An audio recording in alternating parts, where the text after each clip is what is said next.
The doorbell camera caught every greedy second.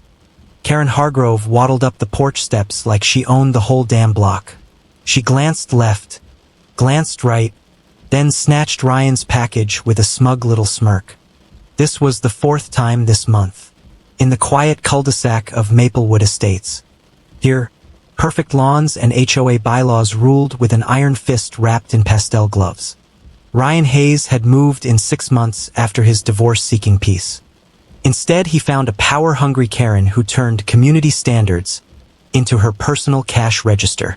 She called herself president, but everyone knew she was just the neighborhood bully in heels. Ryan froze the footage and felt his blood start to boil. He wasn't angry yet. He was calculating. At first, he blamed the delivery guy. Then the second box vanished and suspicion turned sharp. When his daughter's birthday gift disappeared, the polite suburban mask cracked wide open. Ryan installed a doorbell camera and waited. The next morning, the notification pinged again. There she was, Karen Hargrove, in her signature pink blazer stretched tight over her frame. She looked left, looked right, bent down, and walked off with his stuff like it was community property. Ryan replayed the clip 10 times. Disbelief hit first. Then came the hot rush of anger sharpened by pure ridiculousness. This woman who lectured everyone about rules was the biggest thief on the block. He showed the video to old George across the street. George rubbed his chin and sighed. That's her all right.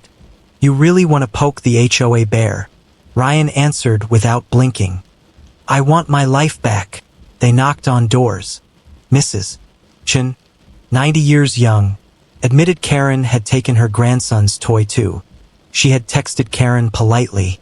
The reply was classic Karen. We're keeping the neighborhood safe. File a report if you must. Ryan filed the police report anyway. The desk sergeant gave him the same tired shrug everyone got. Civil matter. Intent is hard to prove.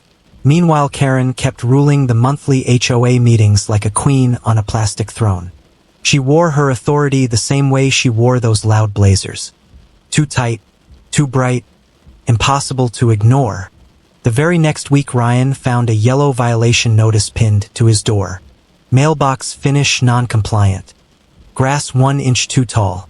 He laughed once, short and bitter. This was her way of saying keep your mouth shut. The neighborhood Facebook group started buzzing quietly.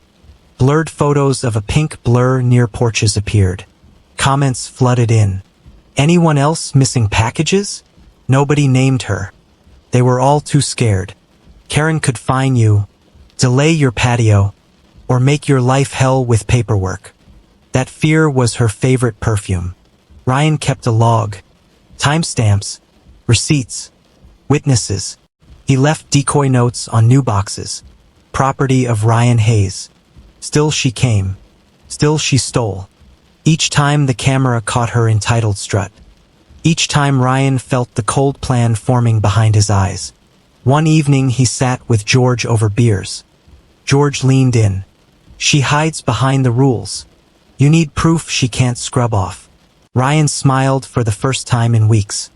He started researching late at night. Glitter bombs were funny but washed away. Stink sprays faded. He needed something permanent. Something poetic. Security dye packs. The kind banks use.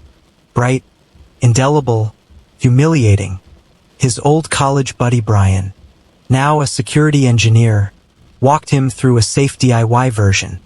UV reactive dye mixed with a protein binder that clung like guilt. Spring-loaded trigger. Simple. Deadly effective. Ryan turned his garage into a mad scientist lab. First test stained his arm purple for a week. Neighbors probably thought he joined a cult. Second test worked better. Third version was art. A hollowed-out luxury spa box. Trigger set to pop when the lid lifted halfway. He labeled it fragile and placed it on the porch Friday night. Timing was everything. Karen struck between 10 and 11 on weekdays. She loved medium boxes that promised something juicy inside. Ryan watched from his window the next morning. His coffee was steady in his hand. Her white SUV rolled up right on schedule. She parked 2 houses down, phone glued to her ear, pretending to be busy. She waddled straight to his porch in that ridiculous pink blazer. She glanced once, twice, then scooped the box like tribute owed to her. Ryan whispered to the empty room, "Enjoy your spa day, Karen." 20 minutes later, his phone exploded with texts from George. "Dude, she's purple." The photo was pure gold. Karen Hargrove stood screaming in her driveway. Hands, neck, half her face glowing electric purple streaked with hot pink. Her blazer looked like a tie-dye crime scene. She waved her arms, yelling about chemical assault and lawsuits. Neighbors peeked from behind curtains. Some even filmed. Ryan stepped outside and laughed until his ribs hurt. For months she had painted him as the problem. Now she wore her own greed in living color. The HOA group chat caught fire by noon. Photos circulated. Memes exploded. Maplewood's new fashion trend. HOA purple. Karen posted a frantic statement. Tampered package.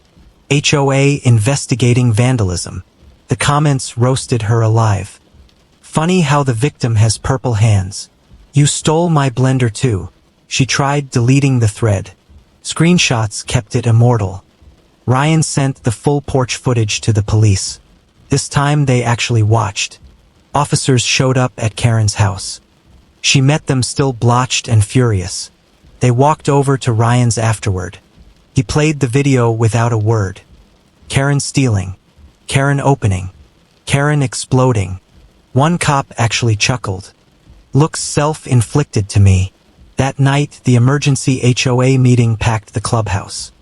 Karen sat at the head table wrapped in a scarf and oversized sunglasses. Purple still bled through. She tried to speak. Her voice cracked. Ryan sat in the back and watched the empire crumble. Mrs. Chen stood first. You took my granddaughter's doll. Then came the others. Parents. Retirees. Young couples.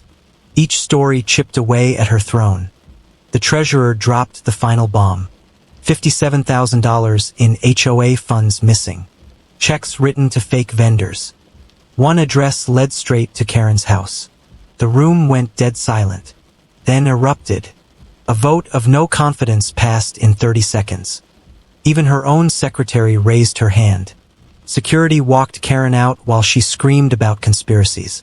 The laughter that followed rolled like thunder. Local news picked it up the next day. Purple-handed HOA president faces mail theft charges. Her mugshot still showed faint violet streaks. The internet turned it into legend. She tried fighting back with lawsuits. The footage laughed louder. Her husband's law firm quietly distanced itself. Moving trucks appeared weeks later. Karen left in sunglasses and long sleeves.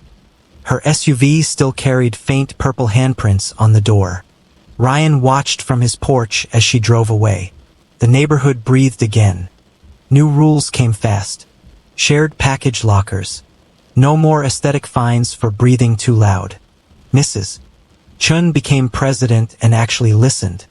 George ran the neighborhood watch, which mostly meant barbecues now. Ryan sat on his porch one evening with a fresh beer. The sunset painted the lawns gold. He thought about fear and silence and how they let small tyrants grow tall. Karen hadn't just stolen packages. She had stolen the feeling of safety in your own home. One camera and one purple trap reminded everyone that power only works when people stay quiet. Some stains fade. Accountability doesn't. Ryan smiled into his drink. He didn't feel like a hero. He felt like a man who finally got his porch back. And in Maplewood Estates, that was more than enough.